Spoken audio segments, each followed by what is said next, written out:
उस वक्त मेरी उम्र लगभग 15 साल थी और मेरे सबसे बड़े भाई की शादी हुई ही थी। फिर मुझे भैया और भाभी को डराने का ख्याल आया और एक दिन मैं भाई भाभी को डराने के लिए उनके ही कमरे की अलमारी में छुप गया और भैया भाभी का इजहार किया। थोड़ी देर में जब भैया और भाभी कमरे में आए तो मैंने सोचा कि उनको अलमारी से निकलकर डराऊंगा, परंतु उतनी ही देर में वो दोनों एक दूसरे से लिपटने लगे और रोमांच मस्ती करने लगे और बिस्तर पर पड़ गए। अलमारी में छुपा हुआ मैं बस देखता ही रह गया और देखते ही देखते भैया भाभी के कपड़े उतारने लगे और बड़े प्यार से भाभी को चूमने लगे। मैं ये सब देखकर डर गया। मुझे लगा कि अब बाहर निकलना सही नहीं होगा, उन दोनों के रंग में भंग पड़ेगा।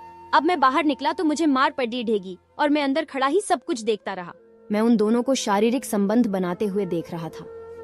मैं पसीने से पूरी तरह भीग गया था क्योंकि पहली बार मैंने ऐसा देखा था। फिर 1 घंटे के बाद दोनों का काम खत्म हुआ और दोनों अपने कमरे से बाहर निकले। फिर मैं अलमारी से बाहर निकला। फिर मुझे ख्याल आया कि मैं तो भैया भाभी को डराने के लिए अलमारी में घुसा था, पर मैं खुद डर गया।